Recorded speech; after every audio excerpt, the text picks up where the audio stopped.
ஓம் முருகா போற்றி. ஓம் சரவண பவ. ஓம் சரவண பவ என்ற மந்திரத்திற்கு அவ்வளவு ஒரு மகிமை இருக்கிறது. தினந்தோறும் ஓம் சரவண பவ என்ற ஒரு மந்திரத்தை மட்டும் சொல்லி நம்முடைய செயலை தொடங்கினால் நிச்சயம் வெற்றியிலேயே அது முடியும். நாம் கடவுளை வணங்கும் போது நம் கண்களில் இருந்து கண்ணீர் வந்தால் என்ன பொருள் தெரியுமா? இதுதான் தெய்வீக ரகசியம். இந்த தெய்வீக ரகசியத்தை நாம் தெரிந்து கொண்டால் நம் மனம் சாந்தியடையும். பெரும்பாலும் நம் மன சோர்வடைந்து அல்லது அமைதியற்ற நிலையில் இருக்கும்போது நாம் கடவுளை நினைவில் கொள்கின்றோம் இல்லையா? அல்லது கோவிலுக்கு செல்ல நாம் முயற்சிக்கின்றோம். கடவுளை வணங்கும் போதோ அல்லது கோயிலுக்கு செல்லும் போதோ ஒரு விதமான மன அமைதியை நாம் உணர்கின்றோம். அதனால்தான் சிலர் பெரும்பாலும் கோவிலுக்கு செல்ல விரும்புகிறார்கள். மனம் சோர்வடையும் போது, கலக்கமாக இருக்கும் போது கோவிலுக்கு சென்று மனதை அமைதிப்படுத்துகின்றார்கள். உங்களுக்கு பிடித்த கடவுளை நீங்கள் வணங்கும் போது எப்போதாவது உங்கள் கண்களில் இருந்து கண்ணீர் வரும். இதனுடைய பொருள் என்ன என்பது உனக்கு தெரியுமா? தெரிந்து கொள்ளலாம், அறிந்து கொள்ளுங்கள். கடவுளின் வழிபாட்டும் போது கண்களில் இருந்து கண்ணீர் வந்தால் கடவுளின் தெய்வீக சக்தி ஏதோ ஒரு குறிப்பை நமக்கு உணர்த்துகிறது என்று நாம் அறிந்து கொள்ள வேண்டும். கடவுள் உங்களுக்கு ஒன்று குறிப்பை கொடுக்கிறார் என்று நீங்கள் பொருள் கொள்ள வேண்டும். நீங்கள் அவற்றை புரிந்து கொண்டால் உங்கள் பிரச்சனைகள் எல்லாமே நீங்கிவிடும் என்றும் உங்கள் வேண்டுதலை கடவுள் ஏற்றுக்கொண்டதாகவும் அர்த்தமாகும். இதுதான் கடவுள் உங்களுக்கு முழு ஆசியையும் கொடுப்பதாகவே அர்த்தமாக கொள்கிறது. கடவுளின் அனுகிரகம் உங்களுக்கு கிடைத்துவிட்டால், உங்கள் வேண்டுதல் அவர்கள் செவிகளில் கேட்டுவிட்டால், உங்களுடைய வேண்டுதலுக்கு பலனை நிச்சயம் அவர் தருவார் என்பதற்கான அறிகுறியாக உன் கண்களில் இருந்து அவரே அந்த கண்ணீரை வரவழைக்கின்றார். தீபாராதனை காட்டும் போதோ அல்லது கடவுளின் உருவத்தை பார்க்கும் போதோ உனக்கே தெரியாமல், உன்னை அறியாமல் கண்களை திறந்திருக்கும் போதோ அல்லது கண்ணை மூடிக்கொண்டிருக்கும் போதோ உன் கண்களில் இருந்து தண்ணீர் வருகிறது என்றால் நீ வந்ததை அவர் ஏற்றுக்கொண்டார் என்ற அர்த்தம். உன்னை பார்ப்பதற்காகவே அவர் வெகு நாட்களாக காத்திருந்தார். உனக்கான பதிலை சொல்வதற்காகத்தான் அவர் காத்திருந்தார் என்றும், உனக்கு ஆசி வழங்கவே அவர் காத்திருந்தார் என்றும் அர்த்தமாகும். உங்கள் கண்ணீரிலிருந்து கண்ணீர் வந்தால் உங்கள் வழிபாடு மிகவுமே வெற்றிகரமாக முடிந்துவிடும் என்று அர்த்தம். நீ எதை வேண்டி செல்கின்றாயோ அது நிச்சயம் வெற்றியில் முடியும். இப்போது உங்கள் பிரச்சனைகள் அனைத்தும் நீங்கி உங்கள் ஆசைகள் நிறைவேறும் என்றும் கடவுள் உங்களுக்கு ஆசீர்வதிப்பதற்காக ஒரு சின்ன அறிகுறியாக உங்கள் கண்களில் இருந்து கண்ணீர் மலை மலையாக வரும். ஒரு சொட்டு கண்ணீர் வந்தாலும் அதற்கான அறிகுறிதான் அது. கவலைப்படாதீர்கள். கடவுள் எப்பொழுதும் நம் கூடவே இருப்பதற்கு ஒரு சின்ன எளிய பரிகாரம்.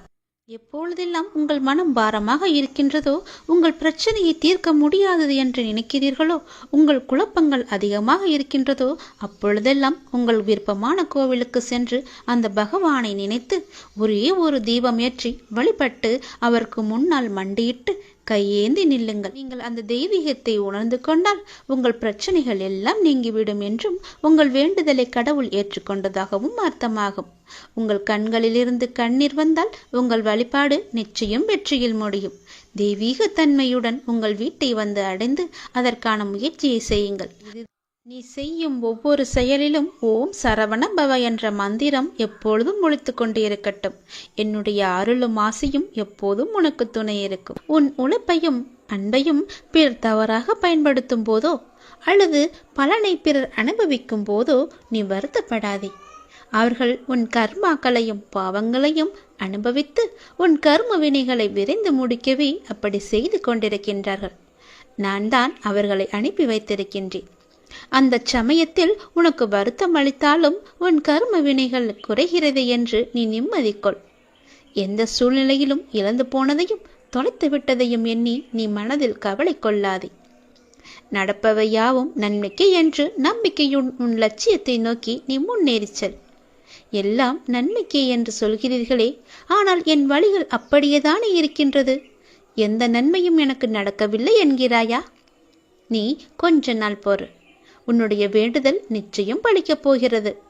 நீ அனுபவிக்கும் துயரங்களையே பெரிதாக நினைத்து போராடி கொண்டிருக்கின்றாய். அது உன்னை தாக்காமல் இருக்கவே நான் இங்கு போராடி கொண்டிருக்கின்றேன். அது உனக்கு தெரிய வாய்ப்பே கிடையாது. அதனால்தான் நான் அடிக்கடி கூறுகின்றேன், முடிந்தவரை எல்லோருக்கும் நல்லதே செய் என்று, எதற்காகவும் அஞ்சாதே என்று. ஏனென்றால் உன்னோடும் உன் குடும்பத்தோடும் நான் இருக்கின்றேனே. இன்பமும் துன்பமும் நிலையற்றவைதான். அது எல்லோருக்கும் மாறி மாறி வந்து கொண்டுதான் இருக்கும். இன்று இருப்பது நாளை மாறிவிடும். எனவே நீ மனம் கலங்காமல் இரு. இன்றைய துன்பத்தை நினைத்து நாளைய இன்பத்தை நீ தொலைத்து விடாமல் இருக்க வேண்டும். அதற்காகத்தான் சொல்கிறேன். உனது நலனை விரும்புகின்ற நான் உனக்கு நன்மையை மட்டும்தான் செய்வேன் என்பதில் நீ உறுதியான நம்பிக்கையோடு இரு. கவலையே படாதே. நான் இருக்கின்றேன். என்றும் எங்கெங்கும் எப்போதும் என்றென்றுமே உன்னோடு. உனக்கு நல்லது மட்டுமே நடக்கும். நீ என் பரிபூர்ண அருள் முழுவதையும் பெற்றுவிட்டாய். என் ஆசீர்வாதத்தையும் அன்பையும் நீ பெற்றுவிட்டாய். உன்னுடைய பக்தியால் நான் உனக்கு அடிமையாகிவிட்டேன் என் தங்கமே. என்னிடத்தில் நீ பக்தி செய்ததால் நீ வருவாய். நிச்சயம் தொண்டு செய்வாய். அதன் மூலம் நான் உன்னிடத்திலேயே நான் ஐக்கியமாகி விடுவேன். உன்னுடைய வருகைக்காக நான் காத்து கொண்டிருக்கிறேன். நீ என்னிடம் வந்து மற்றவர்களுக்கு நீ தொண்டு செய். எனக்கு தொண்டு செய்ய வேண்டாம். மற்றவர்களுக்கு நீ தொண்டு செய்தால் நான் உன்னிடத்தில் வந்து உனக்கே நான் அடிமையாகி விடுகிறேன். உன்னிடத்திலே நான் இருந்து உனக்கு வேண்டிய உதவிகளையெல்லாம் நான் செய்கின்றேன். நீயோ மற்றவர்களுக்கு உதவி செய். உனக்கு தேவையானது எதுவோ அதை நானே தருகின்றேன். நீ அள்ளி அள்ளி கொடு. நானும் உனக்கு அள்ளி அள்ளி தருகின்றேன். நான் கொடுப்பதை வைத்து நீ மற்றவர்களுக்கு கொடு. உன் வாழ்க்கையில் பல நல்ல நல்ல மாற்றங்கள், நல்ல நல்ல நிகழ்வுகள், நீ கேட்ட சந்தோஷங்கள், மன மகிழ்ச்சிகள் எல்லாமே உனக்கு கிடைக்கும். நீ கேட்ட பண பிரச்சனை எல்லாமே தீர்ந்துவிடும். நான் உனக்கு அள்ளி அள்ளி தரும்போது நீ உன் இரு கைகளையும் தூக்கி அதை வாங்கிக்கொள். நான் தருவது உனக்காக மட்டுமே. உன்னுடைய உண்மையான பக்தியால் நீ என்னை வென்று விட்டாய். நீ என்னை அடிமையாக்கி விட்டாய். நான் உனக்கு எப்பொழுதும் தொண்டு செய்யவே நான் காத்திருக்கின்றேன். அதுபோல நீயும் தொண்டு செய்து மற்றவர்களின் வாழ்த்துக்களை நீ பெற்றுக்கொள். அதன் மூலம் உன் வாழ்க்கை மிக சிறப்பாகவே மாறும். நான் உன் நல்ல எண்ணத்தில் தான் நான் வைத்திருக்கின்றேன். அதுபோலவே நீயும் செய். உன்னையும் எல்லோரும் போற்றுவார்கள். நன்றாக இருப்பாய் நீ. திருச்செந்தூர் முருகன் நான் உனக்கு அள்ளி அள்ளி கொடுக்கப் போகின்றேன். சந்தோஷமாகவே பெற்றுக்கொள் நீ. நல்ல காலம் உனக்கு பிறந்து விட்டது தங்கமே. இனி நடக்கப் போவது எல்லாமே நன்மையாகவே இருக்கப் போகிறது. நீ செய்வது எல்லாமே நன்மையிலேயே முடியப் போகின்றது. ஏனென்றால் உன்னுடைய பாவ காலம் எல்லாமே முடிந்து விட்டது. புண்ணிய காலம் ஆரம்பித்து விட்டது. நீ செய்த புண்ணியத்திற்கேற்ப நல்ல நல்ல பலன்கள் எல்லாம் உன் வாழ்வில் நடக்கப் போகின்றது. மனதில் ஏற்படும் தேவையற்ற சஞ்சலங்களை கண்டு கொள்ளாமல் நீ விட்டு விடுவதுதான் உனக்கு நல்லது. ஏனென்றால் நல்ல காலம் பிறந்து விட்டதல்லவா? சஞ்சலங்களை மனதில் வைத்துக்கொண்டு அந்த நல்ல காலங்களை நீ அனுபவிக்க வேண்டும். அதை தவற விட்டு விடக்கூடாதல்லவா? அதற்காகத்தான் சொல்கிறேன். உன் மனம் சஞ்சலத்தில் இருந்தால் அதை கண்டு கொள்ளாமல் விட்டுவிடு. நல்ல நேர்மறை சிந்தனைகளோடு உனக்கு என்ன வேண்டும் என்பதில் மட்டும் நீ தெளிவான முடிவோடு உன் வாழ்க்கையை எதிர்கொள்ள தயாராக இரு. எல்லாமே நல்லபடியாகவே நடக்கும். உன் மனதில் ஏகப்பட்ட குழப்பங்கள் இருக்கின்றது. அந்த குழப்பத்திலிருந்து நீ எப்படி வெளிவர வேண்டும் என்பதை நான் சொல்கிறேன். அதன்படியே நீ நடந்து கொள். உன்னுடைய எதிர்காலம் மிக சிறப்பாக நல்லபடியாக இருக்க நீ சில முடிவுகளை துணிந்து எடுக்க இருக்கின்றாய். அதனால் உனக்கு நன்மை நடக்குமா நடக்காதா என்ற குழப்பத்திலும் நீ இருக்கின்றாய். கவலையப்படாதே. நீ எடுத்த முடிவு சரியானதே. எனவே நீ எடுத்த முடிவை பற்றி கவலைப்படக்கூடாது. இனி அதில் சில பயணங்கள் வரப்போகின்றது. பல பல மாற்றங்கள் வரப்போகிறது. அது உன் வாழ்வில் நல்லதாகவே நடக்கப் போகிறது. எல்லாம் உனக்கு நன்மையே செய்யும். அதனால் அதை பற்றி குழப்பாமல், மனதை போட்டு வருத்தி கொள்ளாமல் நீ எப்போதும் என்னுடைய நாமத்தை மட்டும் உச்சரித்து கொண்டே இரு. அது உன்னை எல்லா ஆபத்திலிருந்தும் காத்துவிடும். கலங்காதே. எப்போதெல்லாம் உனக்கு உன் மனதில் பயம் தோன்றுகிறதோ அப்போதெல்லாம் என்னுடைய நாமத்தை நீ சொல்லி வா. மற்றவர்கள் உன்னை பற்றி பேசுவதை நீ கவனத்தில் கொள்ளாதே. மற்றவர்கள் வாயை நம்மால் அடைக்க முடியாது. அதனால் நம் காதை அடைத்துக் கொள்ளலாம் அல்லவா? நம் காதை அடைத்து கொண்டு அதன்படியே நீ போ. உன் மனதிற்கு என்ன தோன்றுகிறதோ அதன்படியே செய். உன் வாழ்க்கையில் எது சரியானதோ அதை நீ செய்து வா. நான் இருக்கின்றேன் உனக்கு. உனக்கு நல்லது நடக்க நான் அமைத்து தருகிறேன் எல்லாவற்றையும் உனக்கு சாதகமாக. உன்னுடைய மன வருத்தம் மாறும். சில அற்புத நிகழ்வுகள் அடுத்தடுத்து உன் வாழ்வில் நடக்கப் போகின்றது. நான் உன்னை ஒருபோதும் கைவிட மாட்டேன். நீ கேட்டவற்றை உனக்கு நான் கிடைக்கச் செய்வேன். நன்மையும் தீமையும் மாறி மாறி வந்து கொண்டுதான் இருக்கும். இதுதான் எல்லோருக்குமான வாழ்க்கை. என்னை வணங்கும் உனக்கு தீமையின் தாக்கத்தை குறைத்து நன்மைகள் அதிகம் நடக்கும்படியாக உன் வாழ்வை இப்போது நான் நடத்தி கொண்டிருக்கின்றேன். வாழ்வின் நல்ல மாற்றங்கள் நினைத்து பார்த்திராத அற்புதமான மாற்றங்களாக அது நடக்க இருக்கின்றது. அந்த நல்ல மாற்றங்கள் நடந்து நீ மகிழ்ச்சியாக இருக்க வேண்டி என்ன நிகழ்வுகள் நடக்க வேண்டுமோ அதுவே உன் வாழ்வில் நடக்கப் போகிறது. இனி எல்லாமே உன்னுடைய நன்மைக்காக மட்டுமே நடக்கப் போகிறது. நீ எதை தேடி என்னிடம் வந்தாயோ, உன் எதிர்காலம் சிறப்பாக இருக்க வேண்டும் என்று என்னிடம் கண்ணீர் விட்டு அழுதாயோ, அது நல்லபடியாகவே மாற்றி அமைத்து தருகிறேன். உன் எதிர்காலம் மிக சிறப்பாகவே இருக்கப் போகிறது. இப்போது நீ எடுத்திருக்கும் முடிவு உன்னுக்கும் உன் வாழ்க்கைக்கும் உன் குடும்பத்திற்கும் மிக சரியானது. அதன் வழியே நீ போ. உன் வாழ்வில் பல நல்ல மாற்றங்களை நான் அமைத்து தருகிறேன். தைரியமாகவே இரு. உன்னுடைய வாழ்க்கையை புதியதொரு வாழ்க்கையாக மாற்றி அமைத்து நான் உனக்கு தரப்போகின்றேன். புதியதொரு வாழ்க்கையை நீ வாழப் போகின்றாய். உனக்காகவே நான் அதை உருவாக்கியிருக்கின்றேன். அதில் உன்னை வழிநடத்தி செல்பவனும் நானே. தடை ஏதுமில்லை உனக்கு. உன்னை வழிநடத்தி சென்று கொண்டிருப்பவன் நான் தான் என்பதை நம்பி முன்னேறி கொண்டே இரு. தயங்காமல் நீ முன்னேற வேண்டும். அப்போதுதான் நான் உனக்கான சரியான பாதையை அமைத்து தர முடியும். உன் வாழ்வில் சிக்கலான சவாலான விஷயங்களுக்கு இப்போது நீ விடை காணப் போகின்றாய். நீண்ட நாட்கள் அதற்கு விடை கிடைக்காமல் இருந்தது அல்லவா? இப்போது அதற்கு விடை கிடைக்கப் போகிறது. உனக்கு ஆலோசனை தருவதற்கும் சரியான மனிதர்கள் இல்லாமல் இருக்கின்றாய் அல்லவா? அது இப்பொழுது உனக்கு சரியான நபர்களிடமிருந்து சரியான ஆலோசனை வந்து சவாலான விஷயங்களை எல்லாம் எதிர்கொண்டு அதற்கு விடை கண்டு அதில் நீ வெல்லப் போகின்றாய். தைரியமாக இரு. உனக்கு நான் இருக்கின்றேன். நானே கூட அந்த ரூபத்தில் வரலாம். உனக்கு எல்லா உதவிகளையும் நானே செய்கின்றேன். உன்னை நான் அனுப்பியிருக்கும் நபர் கூட உனக்கு உதவிகள் செய்வதற்காகத்தான் உன்னை நோக்கி வந்து கொண்டிருக்கின்றார். அவரை நீ அலட்சியம் செய்யாதே. அது நானாக கூட இருக்கலாம் அல்லவா? உனக்கு உதவிகள் நிச்சயம் வந்து சேரும். அதுவும் உனக்கு சரியான நேரத்தில் வந்து சேரும். உனக்கான சரியான தீர்வை சரியான நபர்கள் மூலம் உன்னிடம் நான் கொண்டு வந்து சேர்ப்பேன். உனக்கு நல்லது மட்டுமே நடக்கும். உனக்கு நல்ல தீர்வை நான் வழங்குகின்றேன். நீ முகமலரும் நிகழ்வொன்று நடக்கப் போகின்றது. கண்ணீர்தான் வற்றி விட்டதே, அழுது அழுது என்று கவலையோடு இருந்தையல்லவா? இனி புன்னகை மலையில் நீ நனையப் போகின்றாய்.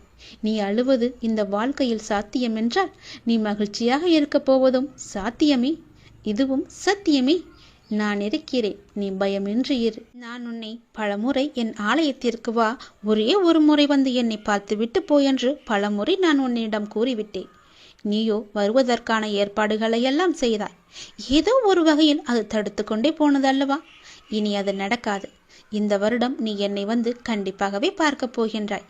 என்னை தரிசித்து விட வேண்டும் என்ற உன் தீராத ஆசை நிறைவேறப் போகிறது. நிச்சயம் அது நிறைவேறும். நீ என்னிடம் பிரார்த்தித்தபடியே நான் உனக்கு விரைவாகவே தரிசனம் தரப்போகிறேன். நீயே என்னை வந்து கண் குளிர பார்க்கப் போகின்றாய். நின்று நிதானமாக பார்த்து கண்ணீர் விட்டு கதறப் போகின்றாய். நான் உன்னை பார்த்து விட்டேன் அப்பா என்ற மகிழ்ச்சியில் நீ துள்ளி குதிக்கப் போகின்றாய். நல்லவர்கள் கஷ்டப்படுவார்கள், கெட்டவர்கள் சந்தோஷமாக இருக்கிறார்கள் என்று நீ வருத்தாதே. எல்லாம் கர்ம வினையே காரணம். உன் கர்மாக்கள் எல்லாம் முடிந்து விட்டன. அதனால்தான் இந்த வருடம் நீ என்னை காண வரப்போகின்றாய். கர்மாவை இத்தனை நாட்கள் உன்னை வரவிடாமல் தடுத்து நிறுத்தியது. அதனால் எல்லா கர்மாக்களையும் சென்ற வருடத்தோடு நான் உனக்கு முடித்து விட்டேன். இனி உன் வாழ்வில் நல்லது மட்டுமே நடக்கப் போகின்றது. அதற்கான சிறந்த அறிகுறியாக நீ என்னை வந்து தரிசிக்கப் போகிறாய். நான் உனக்கு ஆசிகள் வழங்கப் போகிறேன்.